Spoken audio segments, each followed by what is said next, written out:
Welcome to MGoRadio 5.7 live from the Bow Store on Main Street. Yeah. Let's turn the music back up. I miss the music. Okay. It got too quiet for me. I couldn't hear the little I like to hear it fade out on us. So it's Isaiah Todd Friday.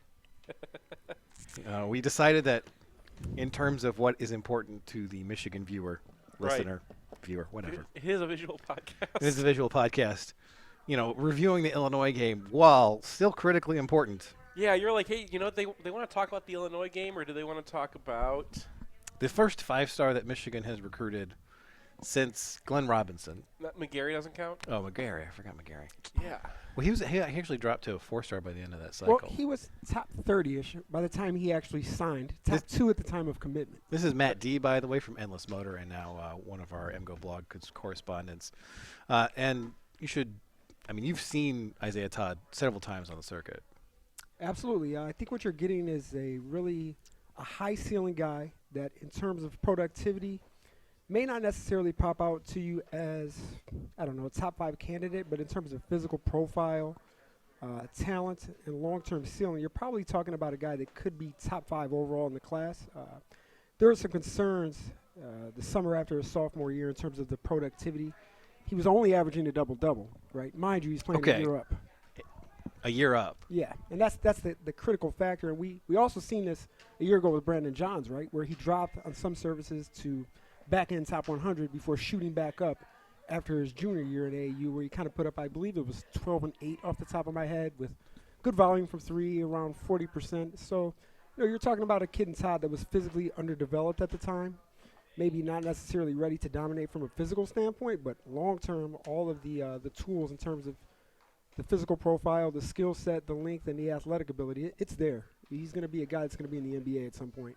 So he's a guy who, I don't even know if I can ask you this question, but if you were going to compare him to a Michigan player from years past, who comes to mind? Well, in the Beeline era, the first name that sort of comes to mind in terms of the physical profile would be a DJ Wilson, right?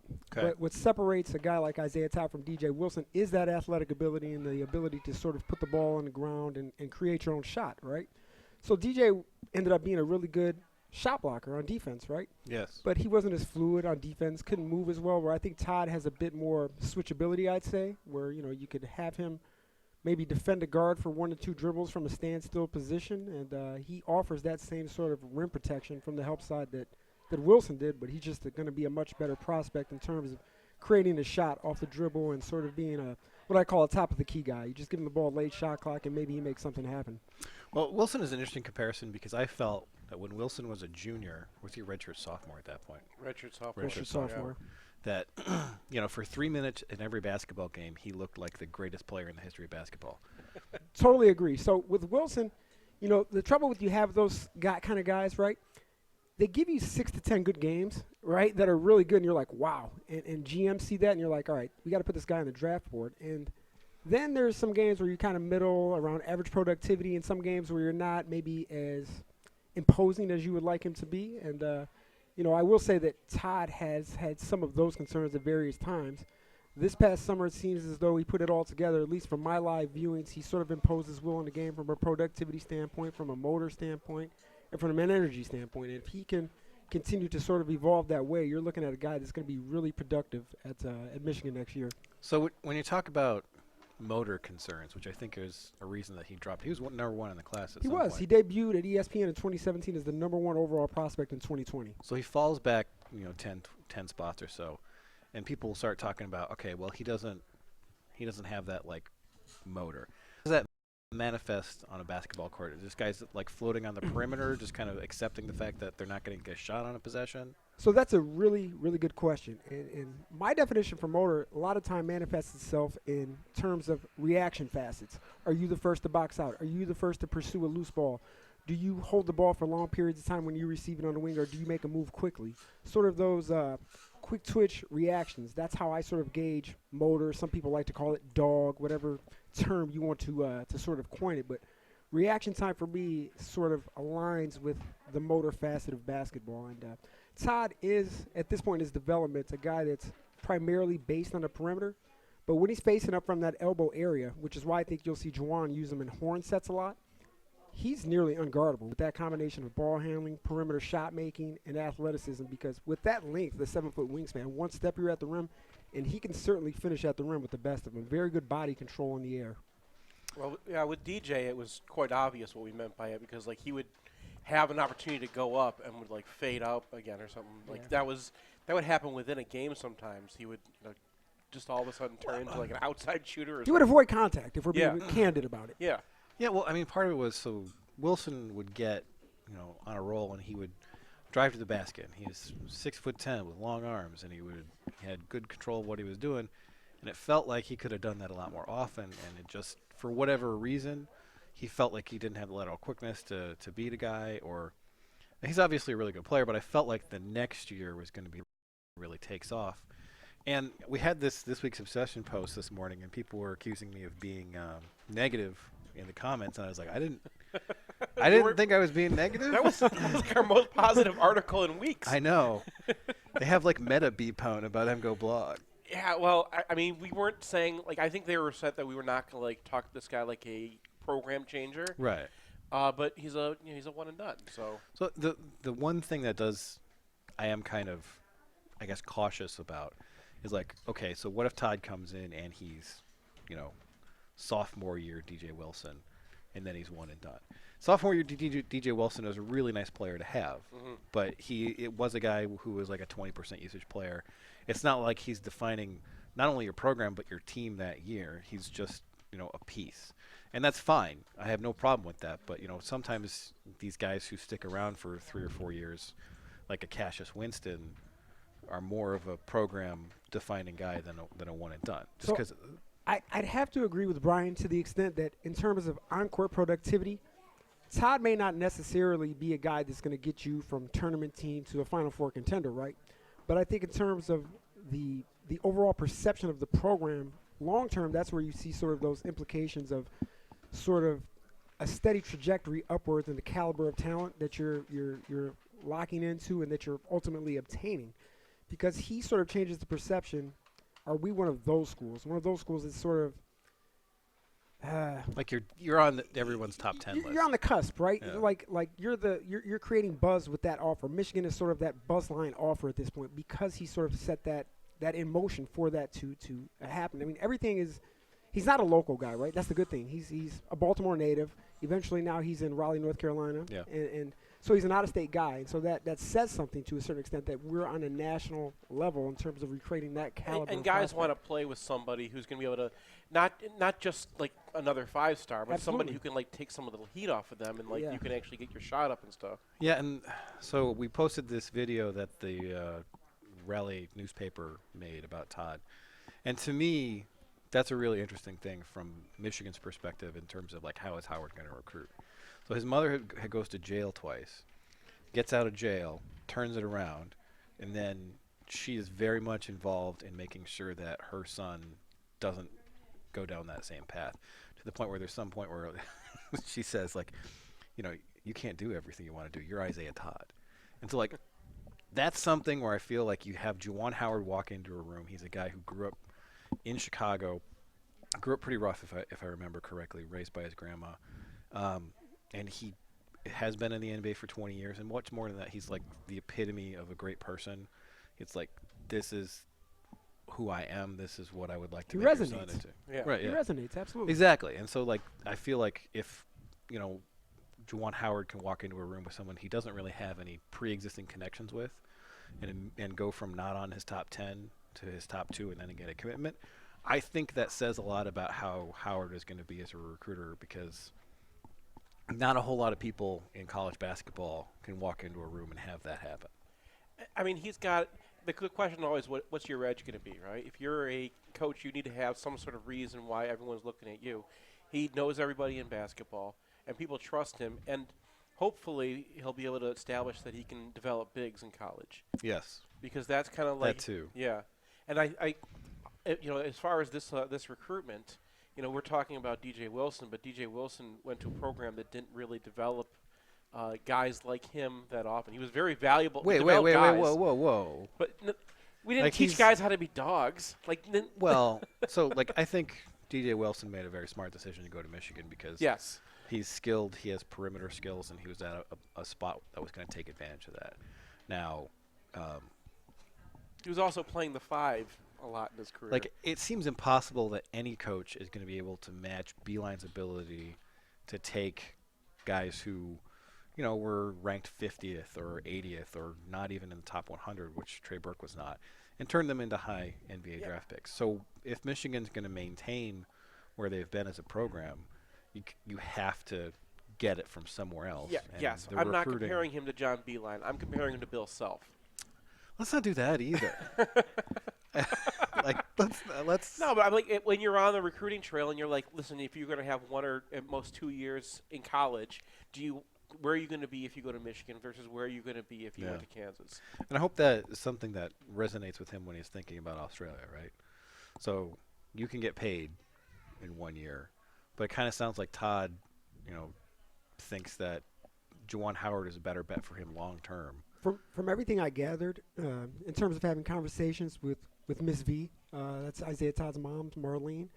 At this point, it seems as though the path is the college route, right? And that's what we all want to see.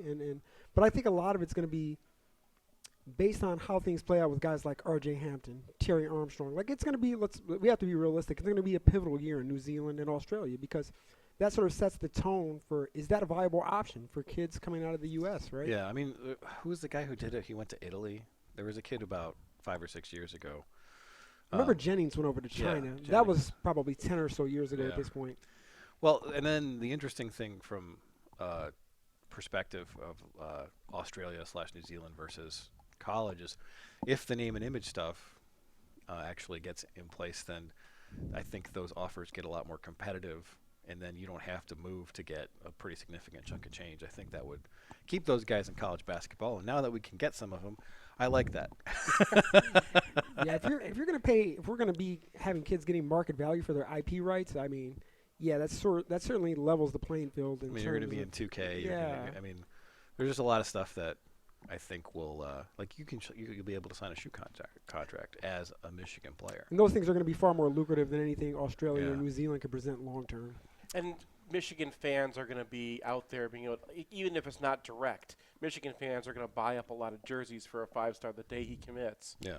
And that'll be interesting. You'll be able to buy your Isaiah Todd jersey. I mean, the licensing royalties alone from a Michigan fan base would be, presumably they would be very lucrative for any kid that would do that. Yeah.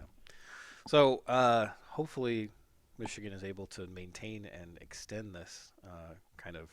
I don't know. It's not really a recruiting run yet, but I think they're about. I mean, because he did get Franz, so that's like in the most bizarre of all circumstances, where the guy comes on an official visit, and the head coach is no longer the head coach, and still able to salvage that. And I think obviously Mo had a lot to do with that as well, but he's comfortable enough to come to Michigan. And speaking of Franz, Michigan is going to be enormous next year. Yes. They're going to go Castleton, Todd, Livers, Franz. Is Franz going to be around next year? I think he's probably a 2. Was that Franz Wagner? Franz, I think, now that we have Todd in the mix, right, so these hypotheticals are sort of manifesting. So Franz is an interesting case, right, because offensively you probably want him at the 2. But the key question in the room is who can he defend, right? Yeah.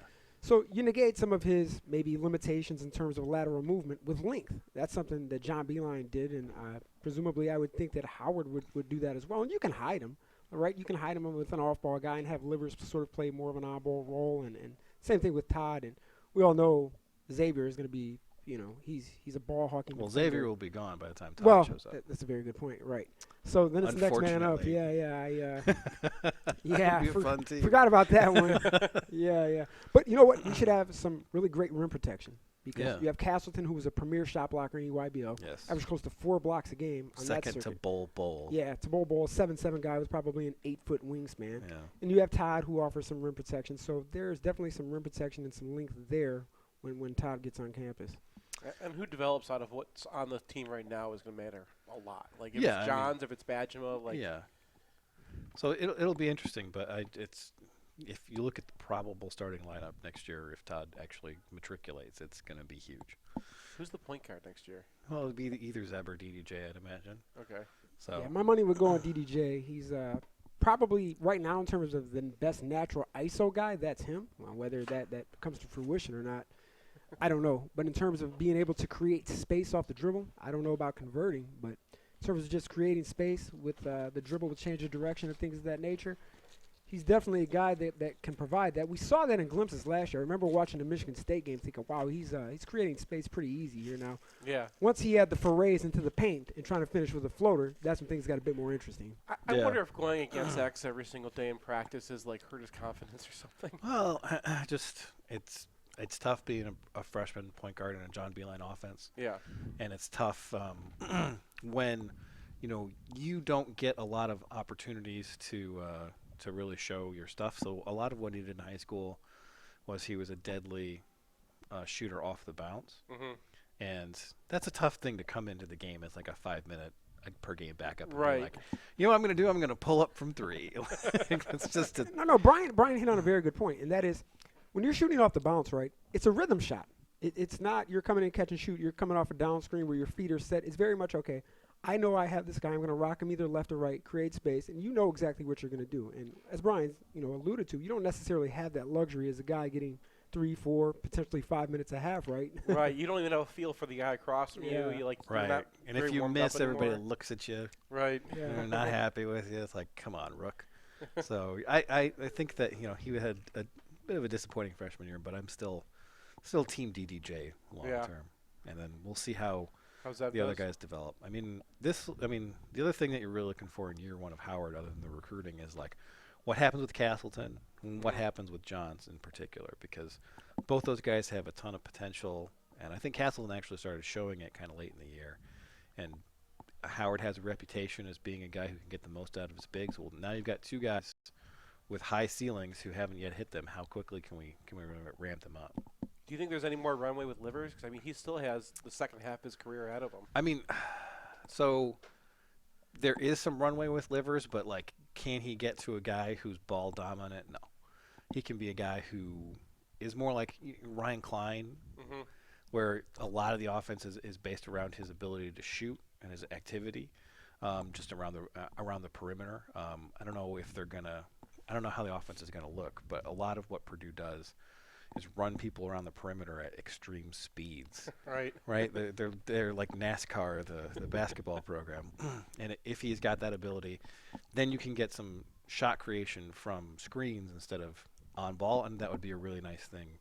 Because this team doesn't look like it's got a lot of shot creation that's not named Xavier Simpson. See, so I think the thing that we're limiting in this dialogue is that we're talking about strictly half-court productivity. I think perhaps the biggest change you'll see is more transition offense. And I think that's where a guy like Livers can benefit, because in the open court, he can show off that athletic ability. He can jump off 1 or 2 legs. And if you get him 4 to 5 points a game that way, it sort of, gives the it gives the appearance that he has a more well-rounded game. I agree with Brian. I don't think he's ever going to be a half-court, top of the key kind of guy. You're running him off ball screens.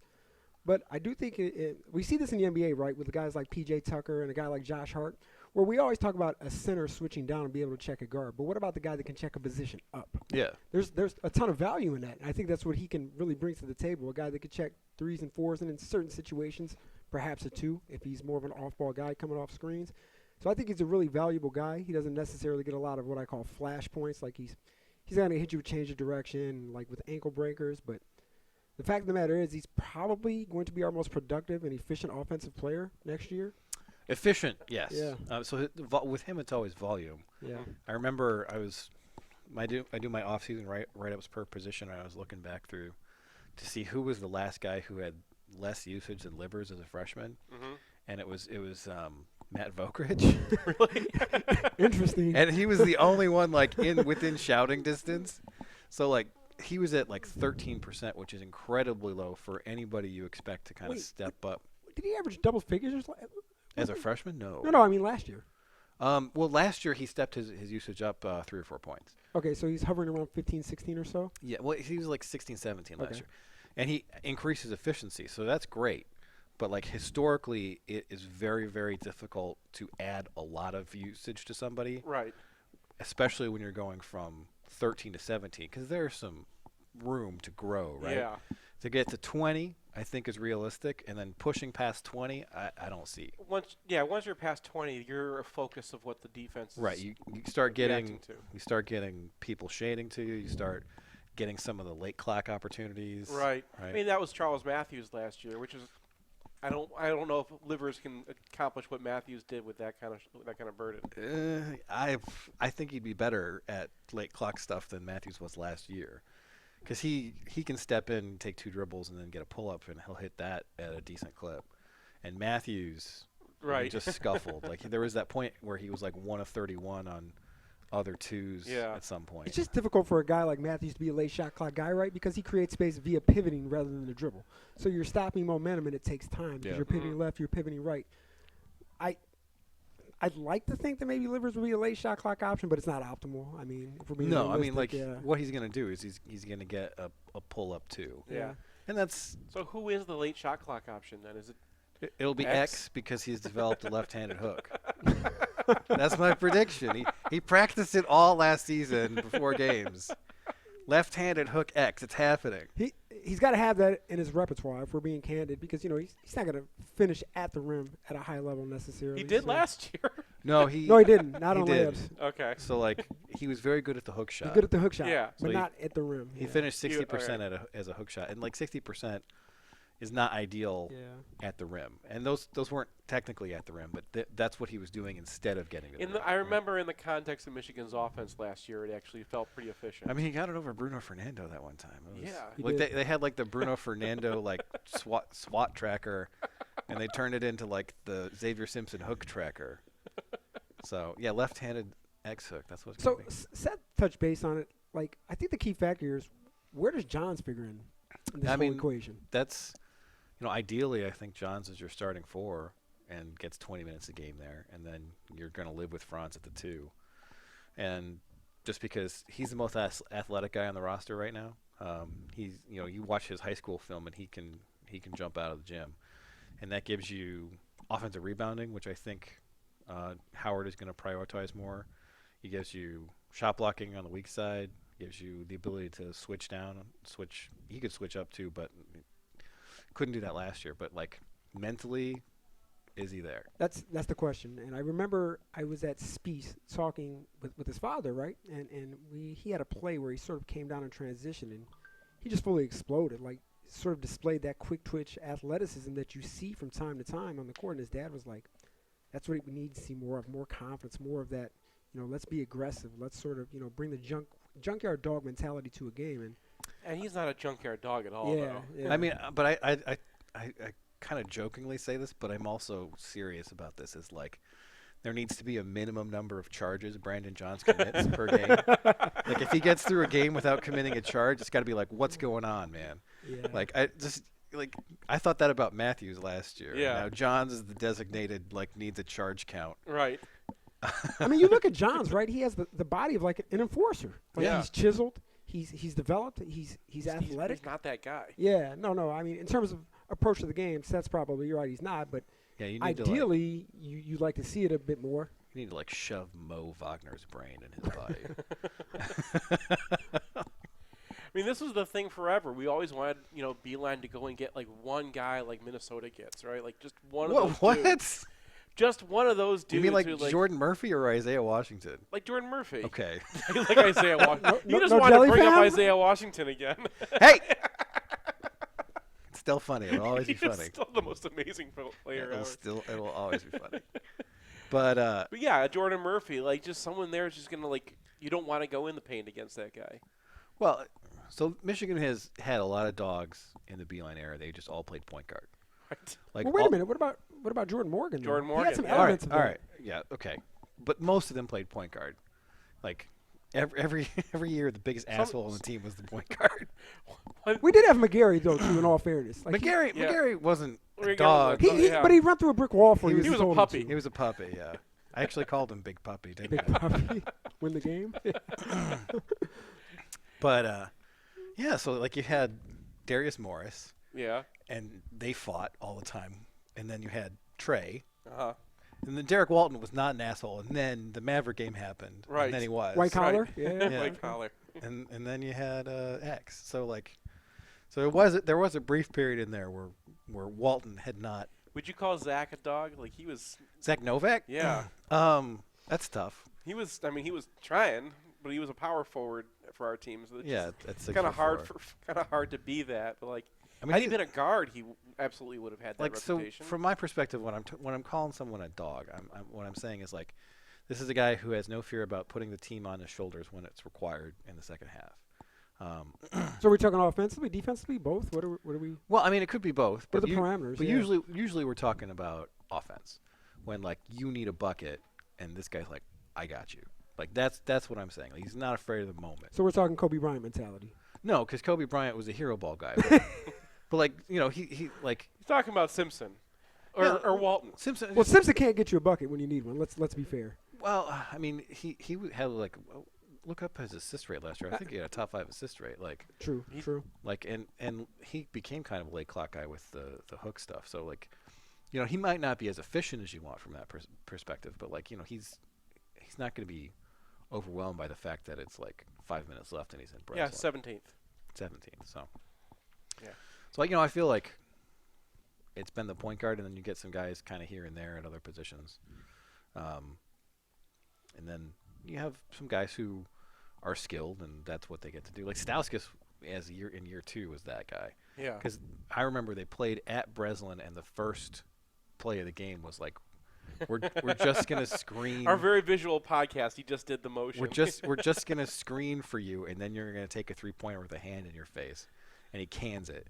That's what I'm talking about. Yeah. Just the FU mentality. That's sort of no regard for what's going on. I'm going to stick this in your face, and there's nothing you can do about it. Yeah. And like Poole wanted to be that guy, but he just missed too many shots. Yeah. He didn't necessarily have the freedom to do it, though. Well, I mean, there's a fight, but like he looked like he was going to be that guy because he was shooting like 40% from NBA. He was shooting 60% from NBA range last season at the turn of the year. And then it just kind of fell off. Yeah, there was that crazy stat. Right. The stat I remember with him is that in Big Ten play, he was like a nothing. Yes. So like but if he had made the shots, he just didn't make the shots. And if you make the shots, then even John Beilein has to like give you some room to go and run the offense through you. So the degree of difficulty on the shots, though, like a good majority of them were jab step, I'll back you up, and then take a 3. It's just so difficult to make. No, he was just trying to make it happen. Yeah. Yeah, and maybe on a different team where there's a little bit more shot creation outside of Xavier Simpson, he doesn't have to resort to that as much. Because that's the other thing that happened last year is that Iggy kind of went from like, ooh, this guy's probably a first rounder to like, oh, this guy needs to be 2 inches taller to actually be able to finish at the rim in the Big Ten. He was under 50% from 2 in the Big Ten. So like that is another thing where you don't get that fall off with a guy like Isaiah Todd because it doesn't matter who he goes up against. He's still taller and stronger than them. So, but next year should be interesting. This year should be fun as well. So yeah, I mean, you still have one more year at Tuskegee. Yeah, and that's going to be the other fascinating subplot. Just they're going to post. Yeah. What does that look like? I don't even remember. And they're gonna run the floor. They're gonna like get an offensive rebound, push it down the court, and turn it over. And it's gonna be like, what team am I watching? So to me, pushing it down the court is not up to you. It's up to the other team. And we saw that with Beilein the whole time, is that he consistently had the best or close to the best transition defense in the country. And he gave up offensive rebounds to do it, but nobody was going to run on Michigan. We saw that in the UNC game last year. So, like, if Michigan pulls the ball down and they try to push it up the court and there's already 4 guys back, you like transition is often about what they do and not what you do. I think for the most part, Brian's probably right. Absent a guy with speed like De'Aaron Fox or John Wall, where it just simply doesn't matter with the defense. Io last year in the Big Ten. Like that, but we don't have that guy obviously. So I think you're right. The defense is gonna their laziness or lack thereof kind of dictates what you're able to do in transition. Yeah. And then if you can get some defensive rebounds in more trying situations, then you can open it up because if you're boxing a guy out, well, then he's not down court already. Right. The other thing, the teams that press a lot or can actually open the ball up a lot have a lot of guys that can, like Illinois does it, but they have Dosunmu, and it works because they have that guy. Who can like fly down the court, and even if someone's back, he's past them, and then not everyone can guard him. But recall what happened when Michigan played Illinois last year. Io had 17 points in the first half just by going meep, And then the second half, I don't know if he scored. Like, Michigan was able to, like, adjust and take that away. So here's the interesting thing to me, right, in terms of the transition offense. A lot of Beeline philosophy was, let's let the bigs box out and let's let the guards come in and actually get the rebound. Yeah. But the part maybe that wasn't necessarily always explored, John Teskey was a phenomenal outlet passer in high school. So that could figure into the equation in terms of offense. If you're telling him, let's attack the boards and let the guards leak out, I don't know if that's what the approach is going to be, but it just brings in a wrinkle. That actually changes my mind a little bit because, I mean, Michigan had these huge defensive rebounding numbers from their point guards, and the point guards, when they rebound the basketball, are not down court. They're 90 feet away from the basket, right? Yeah. So, all right, well, my mind has been changed. I think maybe we'll see how it goes. And that's the most fascinating thing I think for this year is what's Teskey going to look like. And he's not going to be fourth in turnover rate in the country. That's like if you're big as that has that turnover rate, that's too low of a turnover rate, right? Right. But like that was when your quarterback keeps the ball and he gets 20 yards every time. He's not keeping the ball enough. Right. So I think that to kind of tag off what Seth said is John Teskey's never necessarily going to be a low post scoring option where you just dump him to the post and say, just go get me a bucket. I think what's going to be critical for him is positioning. How deep do you establish position? Ideally, you just want him to catch and just be able to turn. You don't want him doing, pivots and things of that nature, trying to create up and unders. Just get deep position and lay it up. I'd be happy if he just went up when they put a guard on him. Yeah. Honestly, what I want is I don't want to see him posting up against centers. Right. Yeah. I want him posting up against everybody else because Michigan knows how to get him the ball when that situation happens. That's what killed him last year, is that they'd switched Xavier Tillman, and Tillman could stay in front of Simpson, and then, the obvious thing is like, all right, well, there's a guard on Teskey. Right, get the ball to to Teskey, and then it would go out of bounds or something. If you're a team that never posts up, well, the other thing you never do is entry pass. And that's where Todd figures in, right? Because if you get a big slow center on him, you can run presumably because Teskey can pass. Todd can get you the high-low. He can see over that. And if you get a big slow guy, I think he can go around a guy like Tillman. And if you put a small guard on him, he's just too big for them to handle. He kind of makes a mismatch problem for the opposition at all times. All right, we've gone pretty long on this segment, so we're going to take a break, come back. We're going to talk a little bit more about basketball, about the rest of this class, and then we're going to get into Illinois. Oh, darn. Let me just tell you a couple things to keep in your mind while you're out there. When we take the field, we're going to win. We've got big goals. We've got big ideas. We've got to win this game, and there is no game on the remainder of our schedule more important than the one you're going down to the tunnel to play today. Now let's go. Let's go. Underground Printing is proud to present the Bow Store. Visit us at our new location at 333 South Main or online at www.bow.team.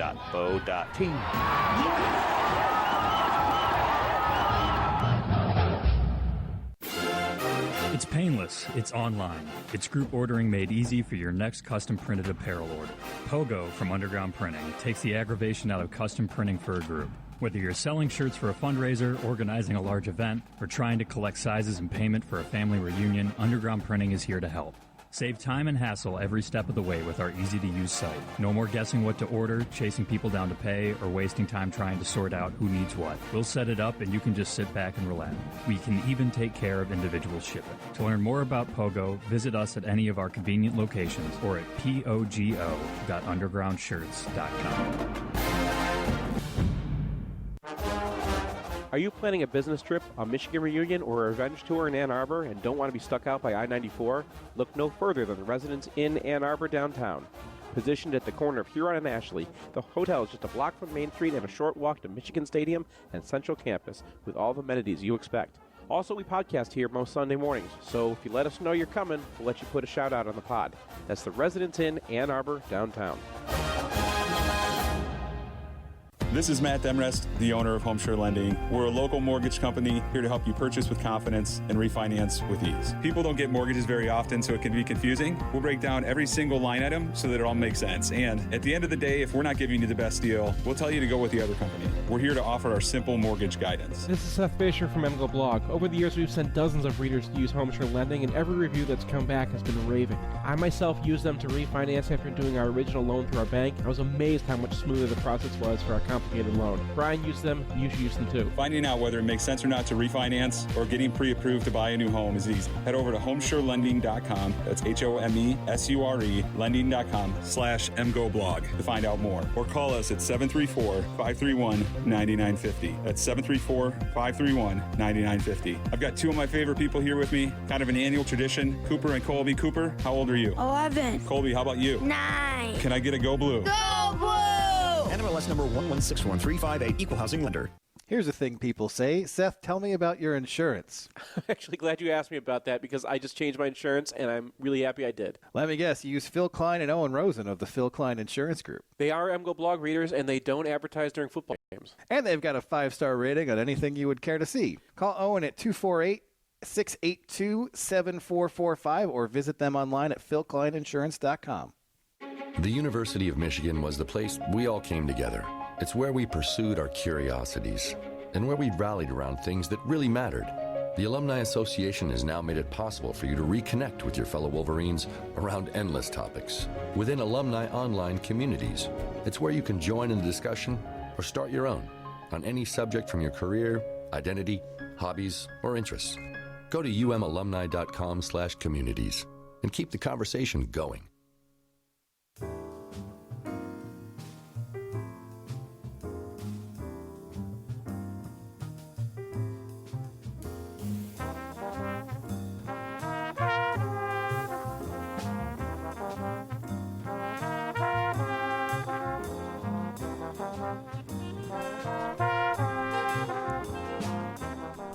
Welcome back to MGoRadio 5.7 live from the Bow Store on Main Street. In our excitement about Isaiah Todd, we forgot to thank our sponsors, so we would like to do that now. Our presenting sponsors are the Bow Store and Underground Printing, Homeshore Lending, the Residence Inn Ann Arbor Downtown, the University of Michigan Alumni Association, Peak Wealth Management, Human Element, Michigan Law Guard, the Phil Klein Insurance Group, Fuego Box, Ann Arbor Elder Law, Perrin Brewing, and The Athletic. Yeah, we fixed the link on that, by the way. So Okay. if you see an athletic ad, you want 40% off, click it, and you'll get you there. Yeah. We have too many sponsors. That's a mouthful. I do not think we have too many sponsors. I heartily disagree. So, with Todd in the boat and Zeb Jackson also sticking with Michigan after the coaching transition, Michigan expects to have 3 open spots left. So we can have a blank 5 something. Yes. One of those spots is Dab 5. earmarked for Jace Howard. Although I have to figure that, if push comes to shove, Daddy might have to pay the tuition. Right? We could just give him a raise of the price of the tuition. He doesn't need a raise. I mean, if that's the issue. I mean, theoretically, you could award him a scholarship in his sophomore year, so there's ways to certainly work around that if need be. Well, I mean, it's just the Brian Greasy thing. Like, he's a recruit, he's coming, but Right. So that's something that may or may not take up a scholarship spot. Michigan is looking for a center, it appears, and a 2 or a 3. Right. And then the guys at center are Mark Williams, who's definitely going to Duke. And then Hunter Dickinson, who's also considering Duke along with Notre Dame. Even if Williams goes there? Or? Well, he's considering Duke. I don't know if both those guys are going to go to the same school. Kind of seems like if you're a top 40 big going into a school with another top 40 big, it's like not the wisest course. Right. So I can chime in here, obviously. I got word late last week, and obviously I passed the word along to you guys that, landing Todd basically meant no Dickinson, right? So then sort of a reverse course earlier this week that Dickinson was maybe open. Now, from Duke's standpoint, they're going to pursue both aggressively. They'll certainly take both, but as you guys alluded to, is it the wisest of decisions for Dickinson to sort of take that route when he has kind of a clear path to playing time in Ann Arbor? Yeah. He has to ponder that question. He doesn't. Williams is a guy with NBA upside, so he has to think about that in terms of his ultimate decision-making process. And things seem to be open for him here in Ann Arbor. Whether he sees it that way, I don't know. It'll be interesting to see if he makes it out of Durham without making a commitment. If he does, I think our chances are as good as anyone's. Yeah, and it was that word was a little bit strange. It was being passed around, I think, by one of the Rivals analysts too, because Evans, Dickens is a 7'2" guy who's a 5 all the way, and Todd is a 4 or maybe even a 3 at the NBA level. It doesn't seem like they would conflict at all. In terms of on-court fit, actually I think they're pretty complementary, right? Yeah. Like you have a guy in Todd that's more perimeter-based and Dickinson who is a guy that's strictly 10 feet and in. I mean, I don't know that you get a fit better than that. I mean, I'm not inside the mind of Hunter Dickinson. I can't tell you exactly what he's looking for, but in terms of on-court fit, that would be pretty enticing for me if I'm Hunter Dickinson. And Dickinson, you mentioned, is 10 feet in. Is he more of a Teskey guy, or does he have more like I can create shots than Teskey? Yeah, definitely Dickinson is a guy you dump the ball in the post and he'll create you a basket. Superb jump hook over both hands, great. I mean, over both shoulders, great hands, can pass the ball out of a double team. He's certainly a guy that you can create offense with in the half court, no doubt about it. Is he Teskey's level as a shot blocker or as a defender? Well, I don't necessarily think he has the switchability that Teskey has, right? Because Teskey's odd in that he moves, extraordinarily well laterally, but he doesn't necessarily have any vertical explosion. It's one of the more peculiar things that I've seen. Because it's harder to get lateral stuff than it is. Well, his block rate last year was decent, wasn't it? Yeah, it was. Was it? I don't know. They weren't using him enough. They weren't having him do it. He was 79th. But look, here's the thing about Teskey. Even if he doesn't block the shot, his ability to alter shots is still superb, right? And I think you may see the same thing manifest with manifest with Dickinson. Maybe he doesn't rack up 3 blocks a game, right? But his ability to alter shots, and sort of clean up the glass, because Dickinson is a guy that's going to produce for you day one. He's, what would you guys say is roughly 260? Like, he's physically developed. Yeah, he's a dude. He's a big guy, right? He could maybe get you as a freshman 12 and 7, 12 and 8, and maybe give you a block and a half per game. I'd love to have that. I mean, we don't have any reference because of the Beeline era. Like the last time Michigan was going for these kinds of guys was mid-90s. What does Ethan Happ look like on last year's Michigan team? Right? Like, yeah. I mean, it's a question with no answers, right? Yeah, people who remember the Fab Five era better could probably talk about Jalen himself, maybe. So the concern there is so Michigan definitely does need a 5 in this class. They have 2 guys on the hook. So what happens if they both go to Duke? Then we got issues. All right. We have no idea who the plan B is? I don't necessarily know who the third option would be because, as Brian alluded to, Mark Williams is going to Duke, right? His sister went there. He had strong ties there. Now, here's the thing nobody's talking about with Dickinson, right? I get it that in terms of playing time and maybe ability to get shot attempts may not be there, but what people forget is that Jeremy Roach, who also played for Team Takeover, he is very close friends with him, and he's committed to Duke.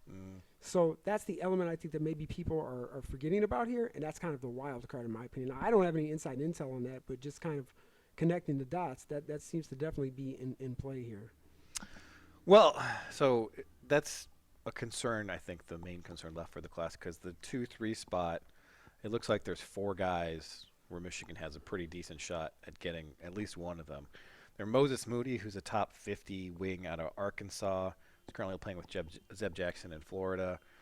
Josh Christopher, who is down to Arizona State and Michigan. Recently took an official to Howard. Howard. Oh, that's interesting. And some other, was it UCLA? UCLA right now, based on what I'm hearing, may very well be the favorite. And obviously really? Arizona State because his brother is there. His brother's there, yeah. And then you have Namari Burnett, who's down to Alabama and Oregon and Michigan and Texas Tech. He's on an OV to Texas Tech right now. And then the 4th guy is slipping my mind entirely. Jaden Springer. No, actually, was I thinking Jaden Springer? Jaden Springer is probably going to Tennessee. Yeah, so the word on Springer, he's setting up an announcement via TV, and from everything I'm hearing, it's probably going to be Tennessee. But the analysts are kind of hedging their bets a little bit. Everybody says, oh, it's kind of Tennessee, but Michigan. Jaden likes Michigan, right? Yeah. But those inside of his circle, they're all pulling hard for Tennessee, and that's really that's tough to overcome. Yeah, that's the conundrum we're in right now. No, there's Jet Howard. No, he's a 2022. Jet's a 2022. Yeah. Now there's Namari. We talked about him. Kennedy Chandler is a 2021 guy, but there is talk though of Christian Lander potentially reclassifying. So he's sort of the wild card in the equation. Would Michigan want that to happen? Because he's a point guard, right? Yeah, and that's the thing. I don't necessarily know that in terms of basketball fit, that's optimal. Yeah. I mean, Christian Lander is a 2021 guy who, first popped on the scene, and he says, I grew up watching Trey Burke, and then I died. I was just I'm terribly old. I'm terribly old. And then he said he watched the Fab Five documentary over and over again. So he seems like a guy who, Michigan should be able to get. He's going to be on campus this weekend. He is. He not? He's going to be. No, that's actually next week. He Next will week. be for UTL. He will be there. UTL 4. Yeah, UTL 4. He will be on campus, and hopefully all goes well. I'm assuming they'll have those discussions with him in terms of possible reclassification. So. Yeah, I mean, for Michigan, they definitely want him in the 2021 class. I don't know, like he's not a big guy either. It seems like he would be more content to continue in his current class. Yeah, but I think that the most plausible options right now, you guys sort of touched base on it in terms of that 2-3 spot. You're looking at a guy like Namari Burnett, who's probably a 2. He can obviously play on ball. He does have some good playmaking skills and vision and things of that nature, and Michigan's certainly in the thick of it, right? And Isaiah Todd makes it more appealing, I'd say. It makes things more interesting for him and his family because one of the things on their list is obviously on-court fit. And a guy like Todd, again, same thing with Dickinson. I mean, it's custom-made in terms of fit for a guy like Todd and Namari. And Namari and family definitely want to play up-tempo, and I think that's a big pitch that Juwan has going. He wants to bring sort of that up-tempo offense, transition-based game, and that appeals to them for sure. Well, we've seen people try it in the Big Ten, and it works okay at Illinois, so it's possible that Michigan can replicate that. It's just so weird, like, to be going so It far is. away, like, so fast. It is. I mean, I'm not tied to all the things Beeline did, and Juwan's definitely got to be his own guy, but it's just weird. It's going to be jarring. I mean, there's going to be substantial change. I mean, there's no. When you're talking about using our second center as a 4, like, we used to be putting our second 4 as a center. Like, yes, the Smotrich era. There has never been anyone unhappier on the court in the history of basketball than Evan Smotrich playing center. He was visibly disgusted by what was going on and immediately transferred. Which is too bad because I spent so long coming up with a good mnemonic to remember how to spell his name, and it worked. Yeah. Shoot more on the run, you cocaine zombie. That's classic, by the way. Thanks, classic. Seth. That's excellent. You'll never forget how to spell it. No, so Michigan, they've got Springer was the 4th guy I was thinking about. Yeah. So they've got 4, I guess, oars in the water there, and you'd expect that they get one, even though they may not be better than 50% for anyone except probably Moody. Well, so here's the thing with Moses. Same thing that I touched upon with sort of Hunter Dickinson and Jeremy Roach. So Arkansas is the big threat. Except the thought of have it that maybe they aren't, but they are. So K.K. Robinson is also taking an official visit down to Arkansas. Very tight, same home state.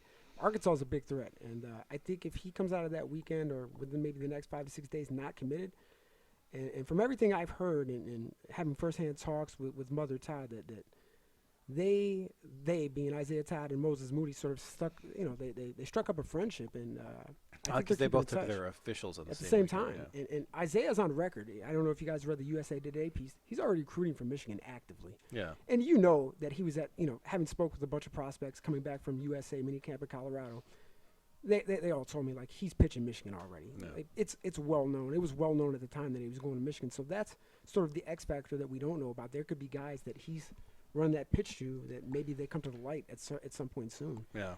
Yeah, I mean, the Arkansas thing, like, they're an SEC school, and that's a hometown guy. Like, that's the kind of guy that they find ways to keep. Yeah. I don't want to force people to say anything. Lots of ways, yeah. I'm gonna have to cop to reading the Arkansas 24/7 message boards. That'll be interesting Today. Let me know how that goes. And they were actually fairly pessimistic about their chances with Moody because, they thought that they were completely out of it, and then they hired a new coach, and that maybe was the reset button, but I think the impression they get is that he wants to leave the state. He's already left the state. He's already in Florida. Mm-hmm.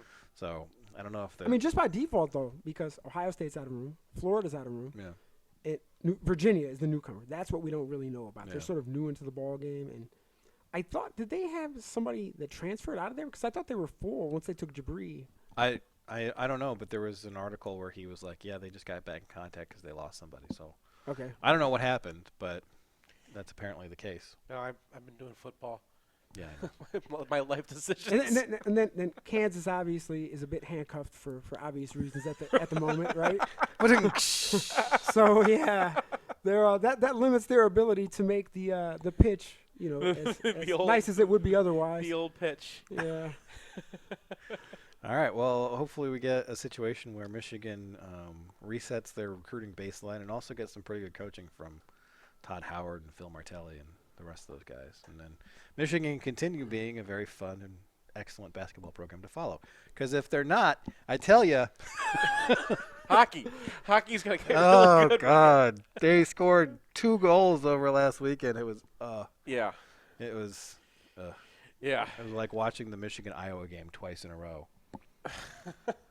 Except they lost. I just watched the Iowa Penn State game. Yeah. So you did that. So I did that. You know what it was like. Pretty much exactly the same thing. All right, we're gonna take one more break. Well, one of 2 more breaks. Come back, and we're finally gonna talk about Illinois football. Recently, lunch, and he asked me what someone in their 30s married with children should be doing with their finances. I rattled off some gibberish, and then he said, "That's what your next ad should be." So here we go. Hey, it's Nick Hopwood, your MGO financial coach. I'm a certified financial planner, founder, and president at Peak Wealth Management. And it would be smart for you to start paying close attention at this point. I think you would want to consider the following. Max out your 401k. I like the Roth 401k, as long as your income is under $415,000 per year. Max out your Roth IRA. Set up your mortgage on a 15-year amortization. Add $500 a month for each kid's $529. Invest with the appropriate risk tolerance. Make sure you have enough life insurance to cover debts, education, and income replacement. Don't take out any credit card debt. Pay all your bills each month. Make sure you have an emergency fund. And if your needs are any more complicated than that, connect with us at peakwm.com to book an appointment. Peak Wealth Management. Retire with confidence. Say, do you like clickbait? Do you like articles that take about 5 minutes and zero knowledge to write? Well, you listen to this podcast and you probably read MGoBlog, which means you don't, and it's probably time to get that Athletic subscription. I'm going to get you 40% off. Just listen in. The Athletic is a subscription-based sports news site delivering in-depth sports coverage for diehard fans. You read exclusive stories on Michigan football by Nick Baumgartner and Austin Meek, Michigan basketball by Brendan Quinn, national stories from writers you know like Bruce Feldman, Stuart Mandel, and Seth Davis. There's no ads, no pop-ups, no clickbait. The Athletic is setting a new standard for sports news coverage. You can join today for Wolverines content you won't find anywhere else and get 40% off your annual subscription by going to theathletic.com/MGoBlog. Again, that's athletic.com/MGoBlog.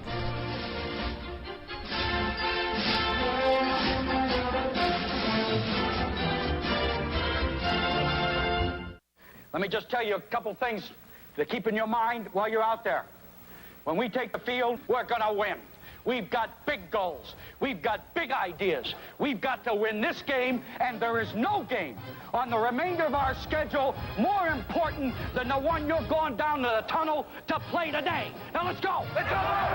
Underground Printing is proud to present the Bow Store. Visit us at our new location at 333 South Main or online at www.bow.team.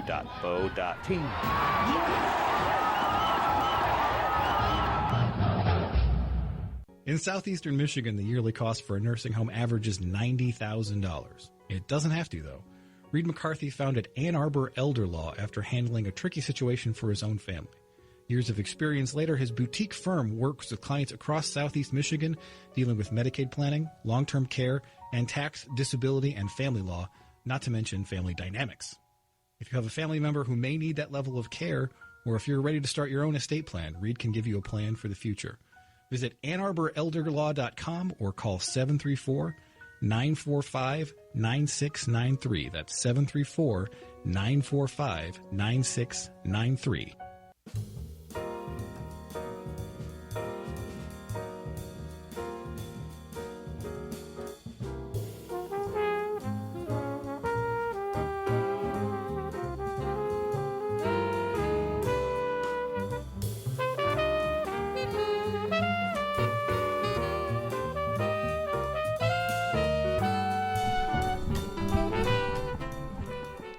Welcome back to MGO Podcast. No, sorry. Radio. MGO YouTube video stream. This one's the live one. You can say we are live from. Live from the Bow Store on Main Street. We now turn to football. One last look back at the Illinois game. Yes. In which Michigan got their running game off the schneid in large part because they went back to last year's running game. Finally. And like the pin and pull stuff, which I've been talking about all year.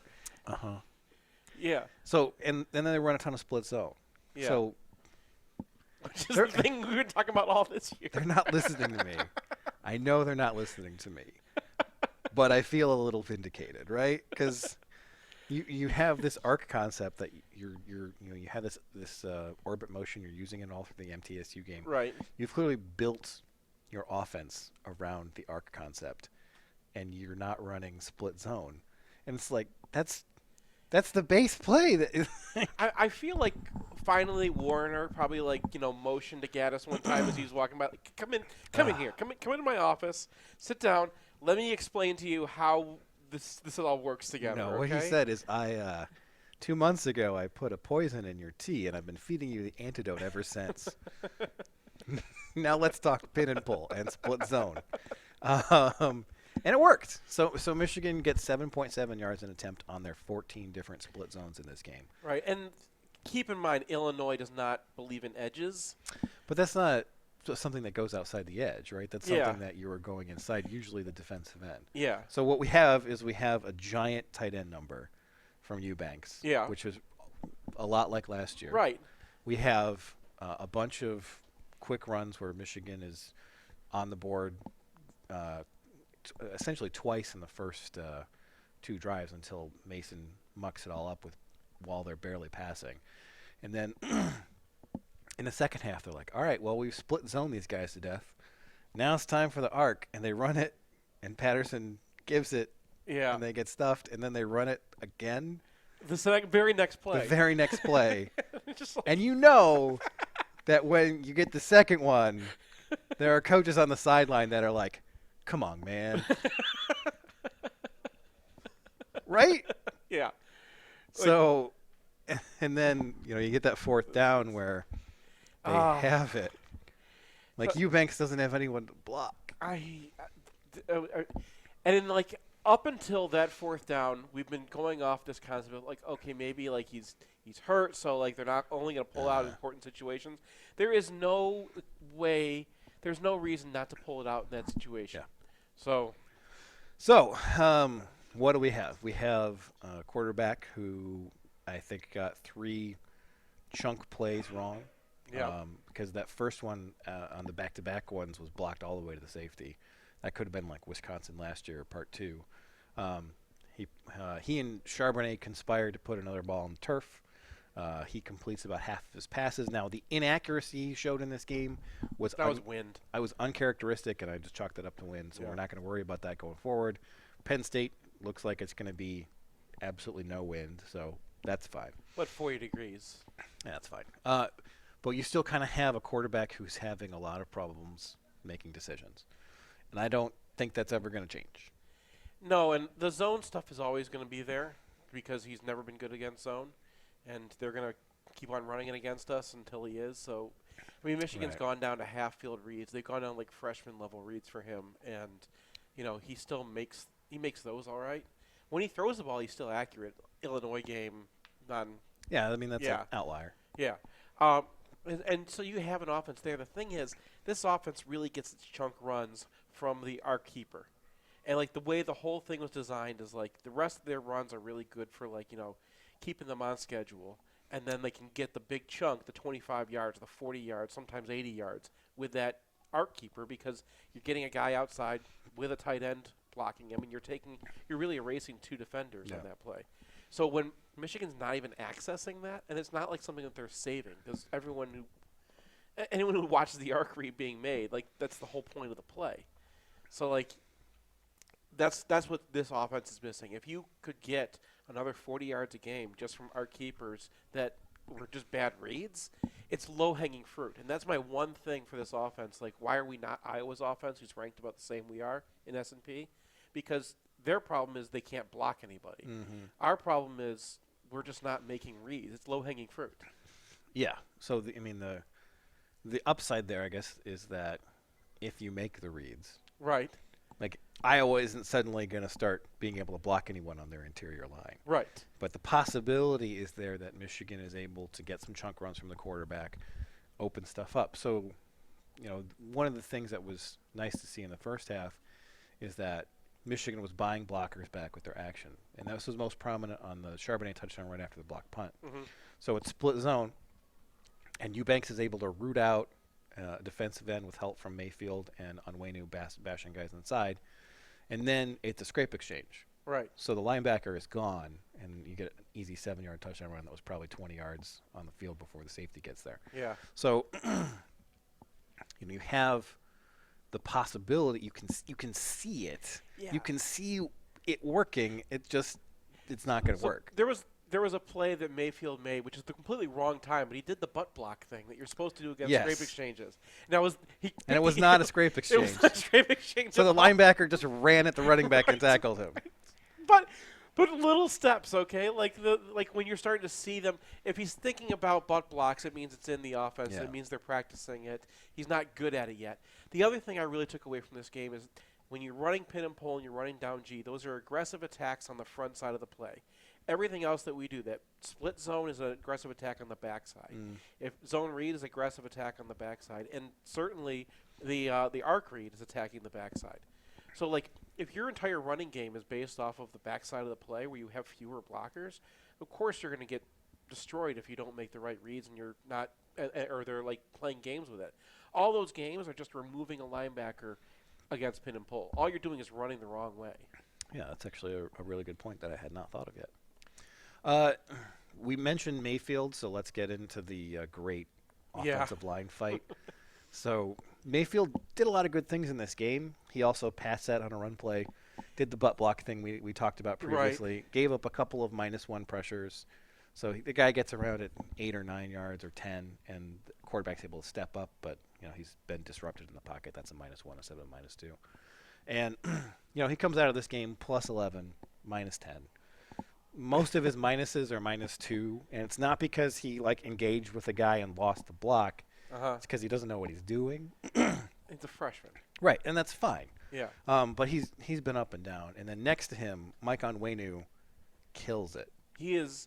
I mean, when do we say he's an All-American? Because now, other outlets are beating us to this, and normally, we're the ones that we... I'd put the shield on him. Oh, I mean, I thought about it. I had the shield, and then I deleted it because I was like, man, I can't put a shield on somebody on this offense now. He's +15.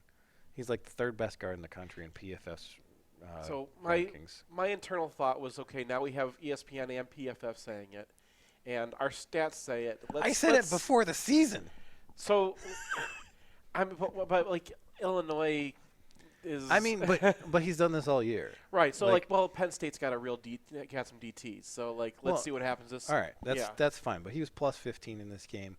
He has a play where it's just such a great play where he makes initial contact on a double with a defensive tackle with Mayfield. That guy goes for a ride. There's a linebacker blitzing inside of him. He comes off that guy, and he blocks the linebacker. And then he drives the linebacker 8 yards downfield, discards him, and goes and shoves Charbonnet for another 3 yards. Because there's no one else to block. And I'm just looking around in my home is this happening? Did that happen? And then, when he engaged with the guys, they just move. And well, because he's 350 star. Right. Yeah. And so, pounds. I think Ben Bredesen is a little shortchanged by my grading system because, he doesn't get the whammo +6 blocks like that Onwenu does. He is relentlessly consistent. He'll show up and he'll be +8 because he's +9, -1. And that's often more valuable. That's why we talk about a blocking ratio. Right. And then Onwenu has had some moments this year where he's had some errors. And so, even though he's got the shiny number, his ratio isn't quite as good as Bredesen. But in this game... I was going to say real quick, Bredesen, they use him on the down G blocks. They use him a lot of kick-out blocks. Those are hard blocks to make. That's why teams don't run that play very often. They trust him on that more than... I mean, they trust Onwenu with a pin and pull now. Yeah, I mean, I don't know if I necessarily... Think about the last time you saw a down G run to the right. That's true, but he is getting out there for kickouts on the pin and pull. Yeah. There was one in particular where he and Ruiz went to the same guy, and he was right and Ruiz was wrong. Yeah. And that is another kind of consistently disappointing thing, is that Cesar Ruiz was supposed to be pretty much at the same level as the other two interior linemen. Right. and he's scuffled, and I think he's suffered more than anyone else in the transition from one offense to the other, because he frequently, they're going to be running a stretch, they're going to be running inside zone, and by the end of the play, he hasn't touched anybody. Yeah. And I mean, they've now run a whole lot of different offenses as their base, and when you're a senior and you've been here, and they've been doing that since 2015, that's one thing. If you're was he a redshirt sophomore? Or no, he's a true junior. A true junior. I mean, he's only 1 year behind those guys, but it's still kind of. I don't know. I mean, because I feel like if there's a pin and pull and you're the second guy through and you're going for a kick out, yeah, that's not like this offense changed, right? It's like I just messed this up, and the positioning of the linebacker, whatever, made it difficult. But like I want Ruiz to be able to like see through that and fix it. Yeah. So I mean, he hasn't been like terrible, but he's been average at best, and that's what. Oh, if you watch the greatest center in the league, it's Biotish, and what he's doing is very different than what Ruiz is doing on those same kind of plays. He'll stick on. I know this is Wisconsin's way they play, but he'll stick on a guy until he has to leave him, and then gives him that last little shove that makes his guards' jobs really easy. I want to hold judgment on Eubanks as like the primary blocker until we get some Illinois data. That was the edge problem, right? Because like he would get over there and there would be like a guy diving inside instead of holding the. He's not the guy who gets the laughable edge blocks on those plays, because when Michigan runs pin and pull, he's going to block down on the defensive end and seal him away. And then the guy who gets to sit on the 150-pound defensive back is Jalen Mayfield. So he was blocking down on the pin and pulls, getting that job done, and then he was the split zone guy as well. Got that job done. Had one really bad play on a pin and pull where he allowed a penetration to get it blown up. But that was really his only negative of the day.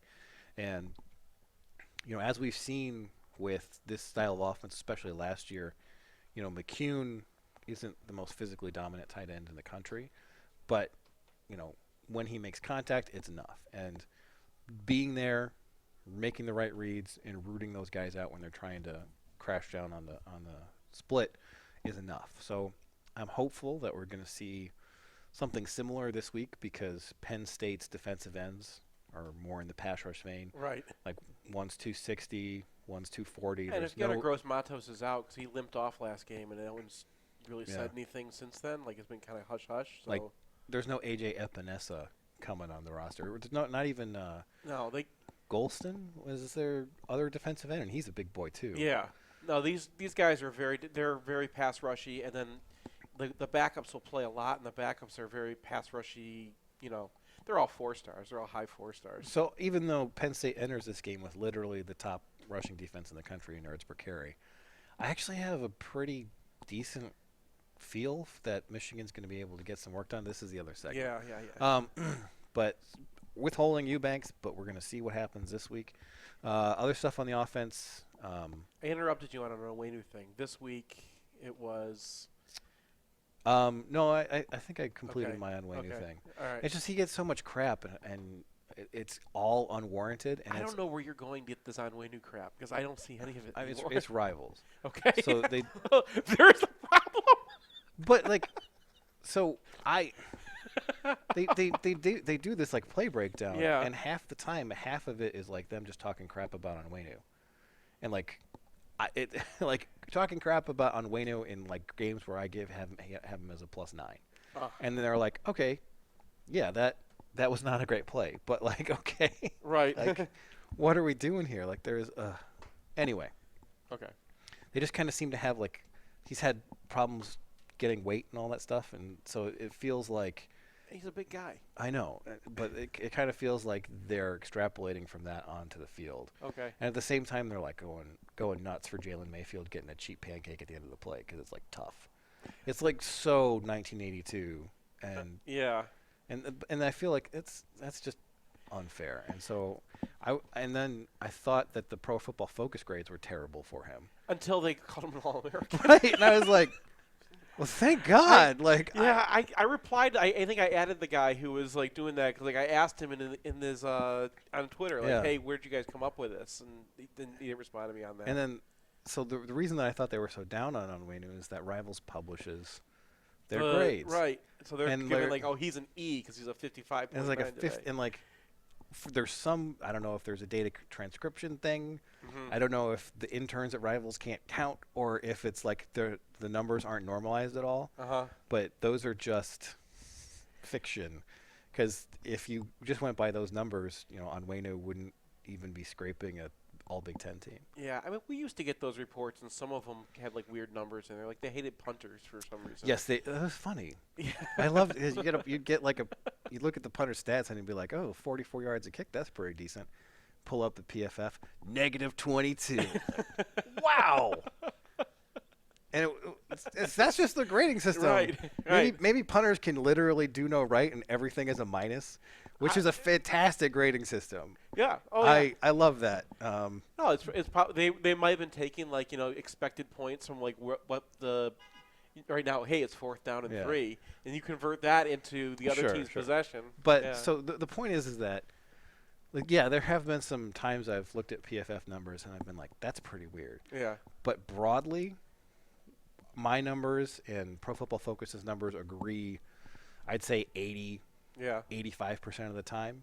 So I was pretty disappointed in them. I was like, I'm not wrong. They're wrong. I was disappointed in them for, like, dumping on Onwenu too. And then it's like, oh, we're bros. So I feel bad about, like, calling them out. When they come back with analysis, it's usually pretty on point. So I think it's just the number. Yeah, so I don't know what happened there, but they're just not explaining the numbers to whoever they're giving them to. So the Onwenu thing is just has been bothering me. Yeah. And so now I've made my point, and I can stop talking about it. Unless this week goes horrible, there'll be a shield next week. You heard it here first. Anything about the receivers? It wasn't a very receivery game. No, I mean they got put in some positions where they couldn't make some pretty tough catches. Black made some good blocks, which I noticed because he missed the block last week that everyone was giving a hard time about. And then, Bell turned 15 yards into 70 with help from Eubanks. That was nice. Yeah. But, it just wasn't a day where the receivers really stood out. They had some drops on things that I classify as a 2, which is a moderately difficult catch.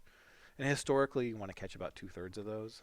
So a tiny bit disappointing. The wind is really hard on receivers because you're judging where it's coming, and then you're trying to play the guy on you, and then you have to readjust to it. And like when they went to readjust for it again and again, they were in the wrong spot. But that's about all for the offense. The other side of the ball, it was a comprehensive performance. I don't think any one player was necessarily dominant, but was it like? Other than the 25 points, was everything great? And then it was just everything was concentrated in that? Or were like yeah, I mean, if you look at the whole game, Illinois had 14 drives. Right. And they had under 300 total yards. So it's just that they got all their yards at the same time. Right, they bunched their yard. Yeah, and then, that you have Michigan killing the game with 2 straight forced fumbles. And not like, right. Oh, we hit this guy and it came out. It's like the quarterback has been doomed to fumble. So I thought that was a performance that was weird. Yeah. But overall, I thought it was a good one. Particularly, Jordan Glasgow was able to make up for a lot of Cam McGrone, young linebacker. He goes under everything. Yeah. That's how Northwestern's been doing that same thing forever. They've had like the one guy who's just crazy and goes for everything, and then they got like the responsible adult behind there to kind of like take care of things. Well, you can't just go under everything. That's not how it works. McGrone is a fast man. It actually works out for him. So if he goes over it and funnels it back to Glasgow, there's a lot less damage on some of these stretch plays. Right. So he had a very, very Jonas Mouton game where he's plus 16, minus 10. He's out of position several times, and then he has a +4 sack strip. So and he also displayed kind of an oomph that he hadn't had before. So. Previously he's getting to the quarterback, and what he's doing is he's timing his blitzes really well. He's disguising them really well. Maybe he dodges a running back. This time, he comes from linebacker depth. There's a guard who's pass setting on him, and he drives that guy right to the quarterback.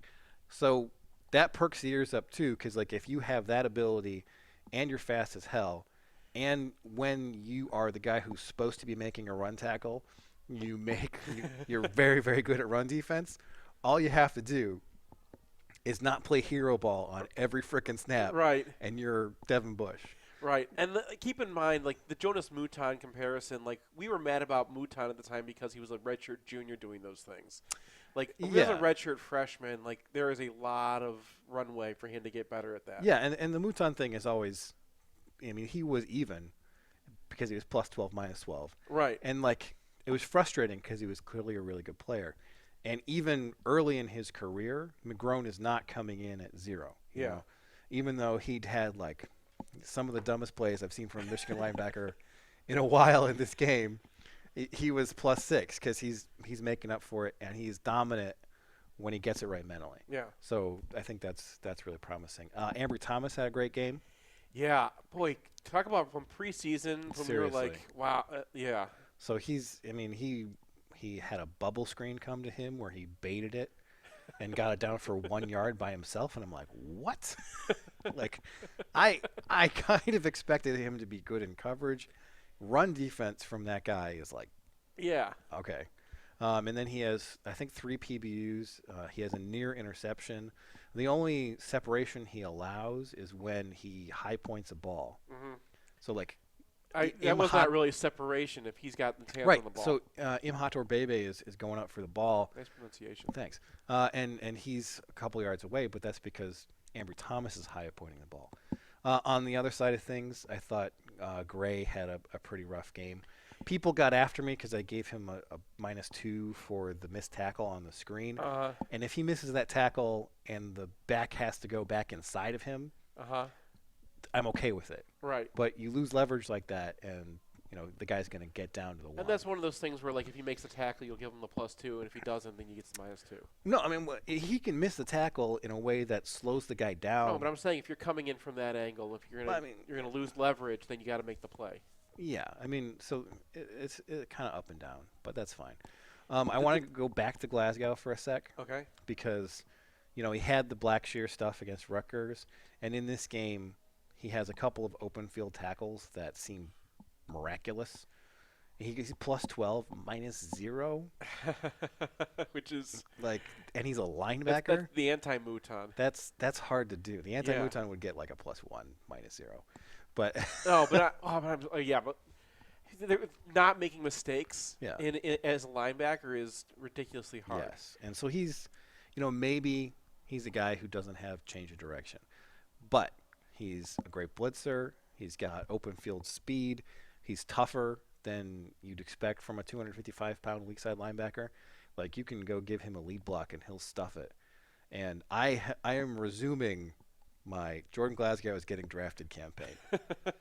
It's happening. It could Michigan's happen. going 3 for 3 with drafted Glasgows. It could happen. He should have played weak side linebacker his whole career. He really should have. Like, they had him at strong safety. They had him at safety. They moved him to Viper. And like Viper, I get because it's similar, but like this is what he should have been doing. Yeah, but you can't know that, right? Because it's like because he's like 190 pounds when he shows up. But he's like Glasgow. You just be like, Glasgow, what do you want to be? What do you want to do with your life? They put him at defensive tackle. Other than Didn't work out as well as we wanted. The weird thing is, like, when we saw how that was supposed to work against, what was it, Rutgers or something? Like, that doesn't count. Yeah, but you saw them. No, it was against Iowa, and actually they ran it, and you could see what they were thinking when they ran it against Wisconsin. And then the only answer is, like, why would you run that against Wisconsin? Why do you think that would be a good idea? I get it against Iowa.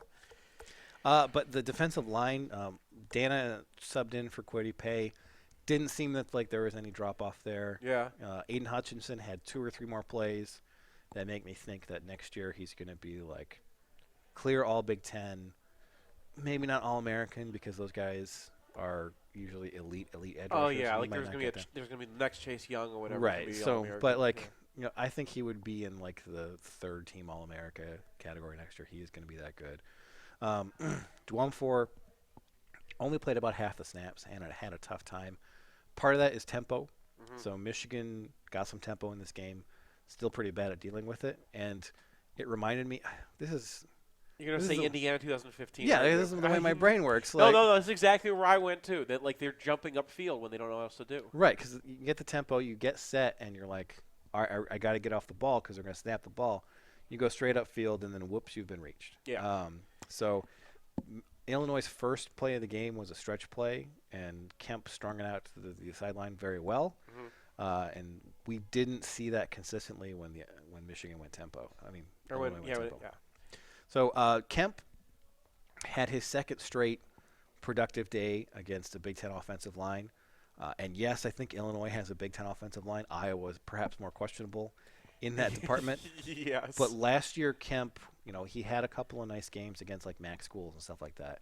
But then he was just a guy during the whole Big Ten season. If you're going to pick a good line for him to go against, and this is the kind of line you want him to face, because Illinois is small and agile, and that's what Kemp is really good at shutting down. He'll get to the spot just as fast as they can. You can't reach that guy. I thought what happened to Dwumfor a lot in this game is he got reached. Yeah. So, he's a guy who I feel is taking a step forward. Probably not an all Big Ten guy now or even next year if he gets back, but a B-plus guy when he was definitely a C last year. And given what we were looking at for the defensive tackle spot, we'll take it. It's good that he's making some progress. The secondary, Metellus had a couple of uncharacteristic errors. I blame the wind for a lot of that stuff too. Okay, so the problem with blaming the wind for everything, the missed assignment, is that the wind didn't give him his assignment. So, the missed assignment. When there's two guys running at one wide receiver, the missed assignment was just a missed assignment. That was like a uncharacteristic. But that happens once in a while. So the Imhator Bebe deep ball, right? Okay, he's clearly misjudging it because of the wind, but Imhator Bebe doesn't misjudge it. But he doesn't look around until like the last second. And it's 3rd and 9. Uh-huh. And this is a 35-yard punt downfield. Even if you intercept the ball, it's a punt. So your focus needs to be the wide receiver.